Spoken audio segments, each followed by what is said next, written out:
Hey everyone, it's Monique, and I just wanted to put up a quick video this week. I was going to put up a cooking video because so many people have been telling me I need to do more cooking videos, and I hear you. I was planning to do that this week, but I've been having some issues with my car, and that's kind of been distracting me from other things that I'm trying to get done with this channel and other things I'm working on. But I figured I could just upload a quick video to let you guys know what's going on with my car, because if there's one thing I don't want to do, it's to glamorize this lifestyle. Like, I don't want to make it seem like this lifestyle sucks, because it doesn't. I love living in my car, but it's not always easy. So yeah, I just wanted to talk about that for a little bit. Because one of the cons of living in your car is, I feel like I've mentioned it before, but when you have car issues, you have home issues. So if I'm having electrical issues or power issues in my car, that means I'm having power issues in my home. And that's kind of what I'm going through right now.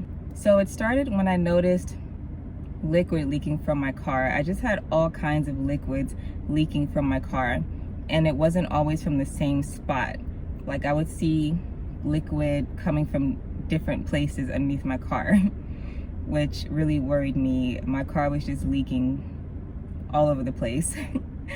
One time, the first leak I noticed, it started from like this part of the car, like underneath the driver's seat, around this area, and it just went all the way down. It was underneath the car, and it just went all the way down into the parking lot. So I called Moosa, I videoed with Moosa, I showed him. We started looking under the hood and everything. And I think eventually we discovered it was coolant. I'm really starting to learn more about cars now that I live in my car, because I was like, okay, I just need more coolant. And he was like, no, it might be more than that, because you shouldn't be leaking like that. He started naming the things that it could be. He was like, in the best case scenario, it could be this. In the worst case scenario, you might need a new radiator. You might have a cracked radiator or something like that, he said. So once we felt like it was the coolant, I think I didn't drive anywhere the rest of that day, but then the next day I went to drive to go get some coolant. And on my way driving, the car started overheating. My car started beeping. I got an error message, and it said, your engine is overheating. You need to turn your car off.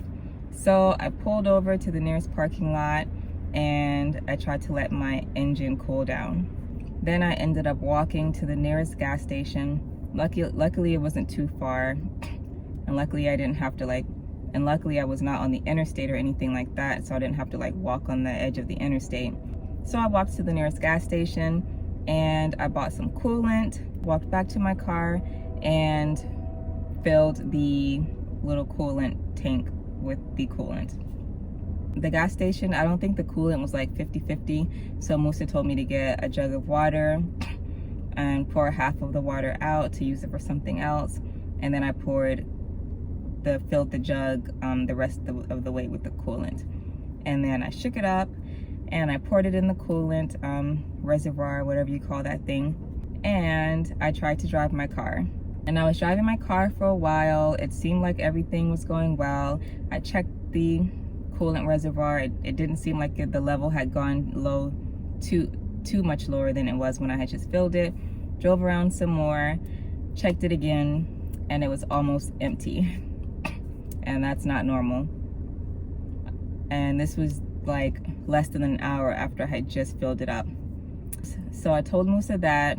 Luckily, he had a friend who was able to come over and look at the car and do some tests on it.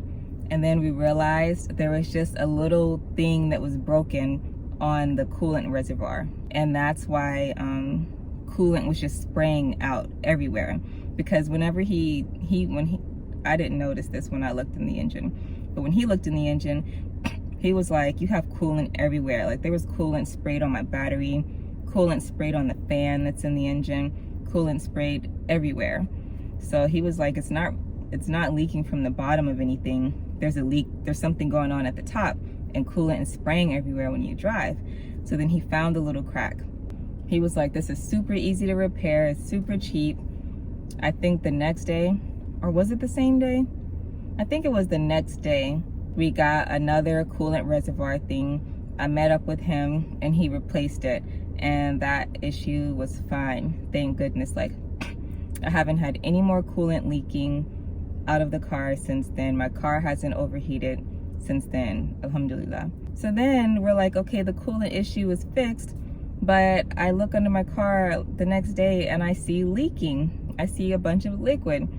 So now I'm like, oh crap, it is the radiator, like what's going on? But I checked the coolant reservoir and it's full. It's still full. Like, there's nothing wrong with it. So I was crawling underneath the car, videoing it so that I could show Moosa, so that we could figure out what this issue was. I didn't want to just keep driving the car not knowing what this liquid was. But then eventually Moosa and I figured out that it's from the air conditioner.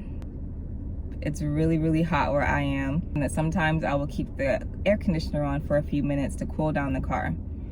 And then between that and having my fan, I'll be good for a while. So sometimes whenever I sit in the car with the air conditioner on, some of the liquid, I forget how Moosa explained it, but it's a whole thing, and then liquid just comes out of the car. So we both agreed that that's what it is, because we did some tests. Whenever the car was on without the air conditioner, it did not leak at all. Like, I would test it for long periods of time and nothing would leak. Then I would turn the air conditioner on, and after a few minutes I would start seeing liquid coming from underneath the bottom of the car. So we were like, okay, issue number 2 solved. The coolant issue solved.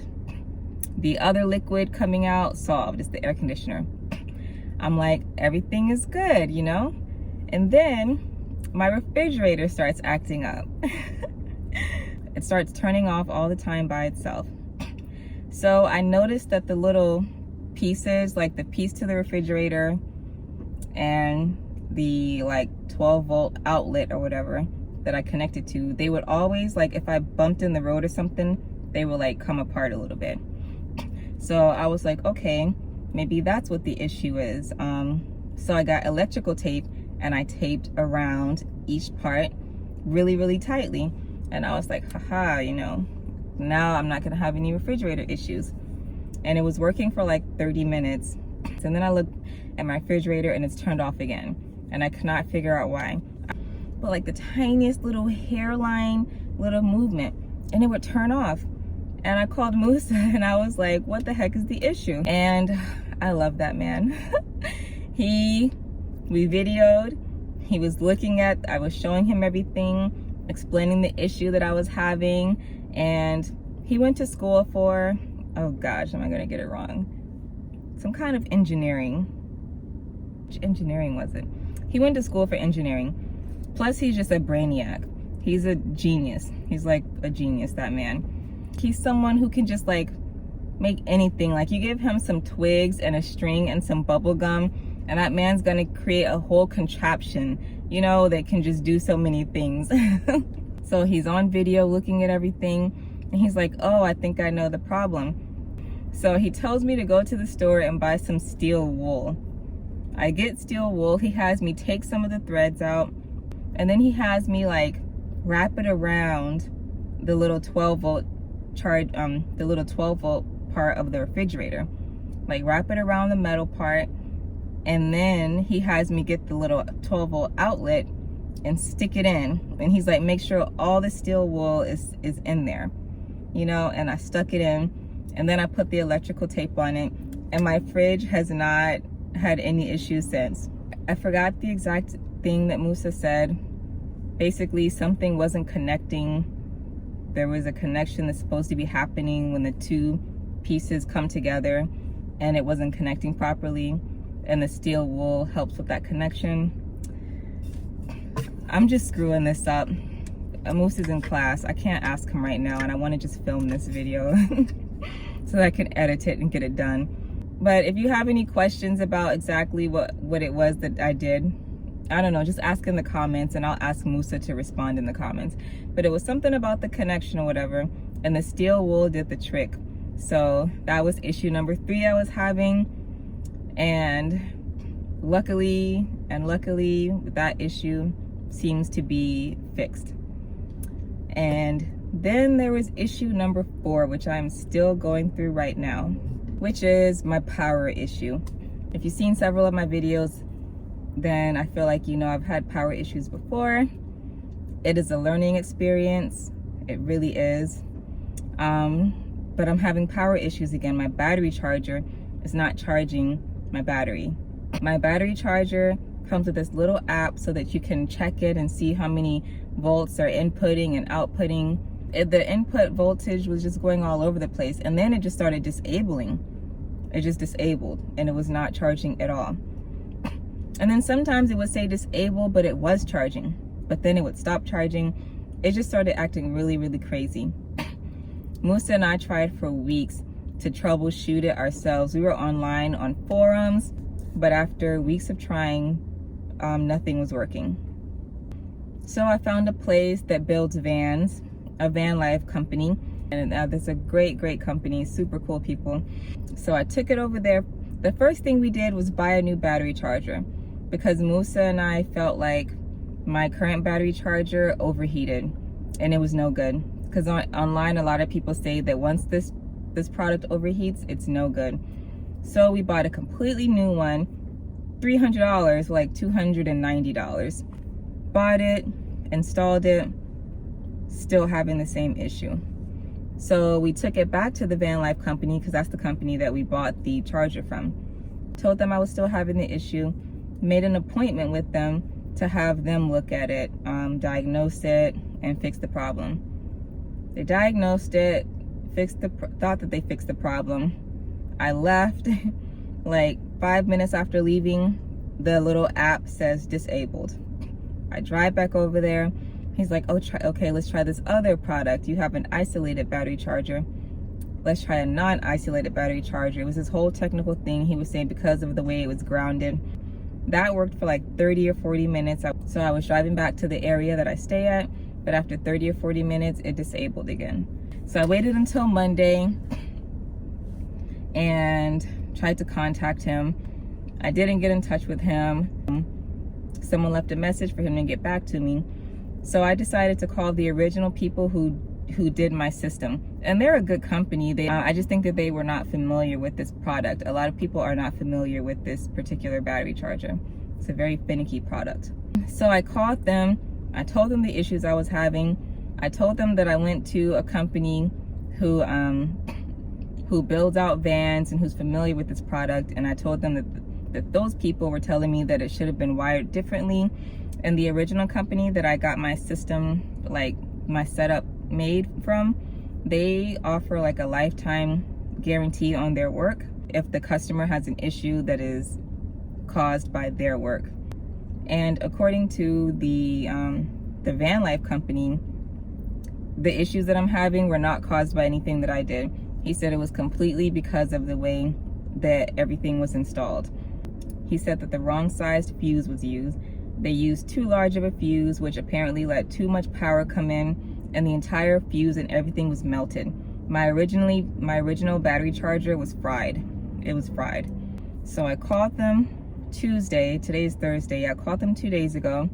They said that I can make an appointment for next Tuesday so that they can look at it. And I asked them if this is covered under their lifetime guarantee, because none of this was my fault. And he was just like, well, come in next Tuesday and we'll take a look at it. So we'll see how that goes. I can be like, people think that I'm like docile and like I don't like confrontation and things like that, but I am going to be stern and stand up for myself, because I should not have to pay $1. I should not have to pay anything for them to redo it, because the van life company, the guy there, he was like, they need to redo your whole system. And he gave me like complete instructions. He numbered the instructions 1, 2, 3. There was like 34 instructions, very detailed on how to reinstall it from start to finish, how to test it when you're done.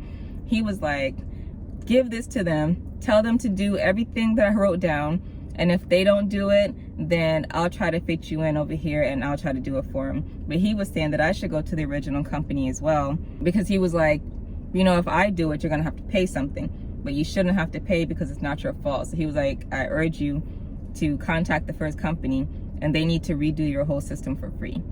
So I'm gonna go up there and tell those people what he said, and I'm going to ask for them to redo it for free. We'll see how it goes. I'll let you know in another video. But right now, I don't have power. I don't have solar. Right now, I can't really get solar. I have a rooftop cargo, a little rooftop cargo thing on my roof. So the refrigerator pulls a lot of power. And those small little foldable solar panels that I could put on my windshield, I just feel like they're not gonna do what I need. So I don't have power. And for the second time in my 3 years, September will be 3 years of me living in my car, by the way. I want to do a video. I don't know what I'm going to do. I don't know. I might not do anything. But September 1st will be my 3-year anniversary. So in 3 years, this is the second time I'm having to stay with my brother because I'm having car issues. One thing I'm grateful for is that I started Car Life in an area where my family lives.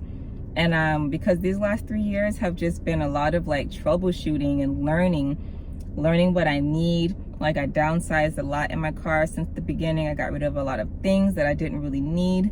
I'm learning so much about this power situation, and I'm so grateful that I don't have to like spend even more money on hotels or renting another car to live in that car whenever I get into a car accident. Like I got into that car accident in that other video, somewhere on the videos. If you haven't seen it, check that video out. But I stayed with my brother then, and I'm staying with my brother now because I don't have power. And I haven't had power for a while now. And for a couple of weeks, I was just using the fridge as a cooler. I was putting ice in there. But I think I've mentioned before, I hate doing that. I don't like the cooler situation. I cannot live in a car with a cooler. Draining the ice and it's so expensive, like, and so it's so hot here, you know, the ice melts and it does not stay cool for very long. It's so hot here, so it's just so expensive buying bags of ice every day or every other day, and then it leaks and the pool of water fills the bottom of my fridge and I got to deal with that. And I just don't like the cooler situation, but I toughed it out for a few weeks. I did it. And then because I didn't think that this power issue would last so long, but after going to that van life company and that guy saying like, you need a whole you need your whole system rewired, and seeing how hard it is to have an appointment made with his company and with the original company, they're just super busy and it's really hard to make an appointment. And I don't know how long I'm gonna have to wait if I have to make another appointment with the van life company. Anyways, this is just taking way longer than I thought it would be. So I broke down and I told my brother, and of course he was like, whatever, like, of course you can stay here as long as you need. So I'm currently staying in the basement right now. But oh yeah, I think originally I was saying I'm just grateful that I started Car Life in a city where I have family, because I do plan on traveling full time. That is a plan. I don't know what's gonna happen. I have my brother here, and my parents are just like 45 minutes away from my brother. So yeah, if I have any issues, I can stay in either one of their basements. They both have fully furnished basements, which is awesome. So this is just what's been going on, and that's why I couldn't upload a cooking video this week.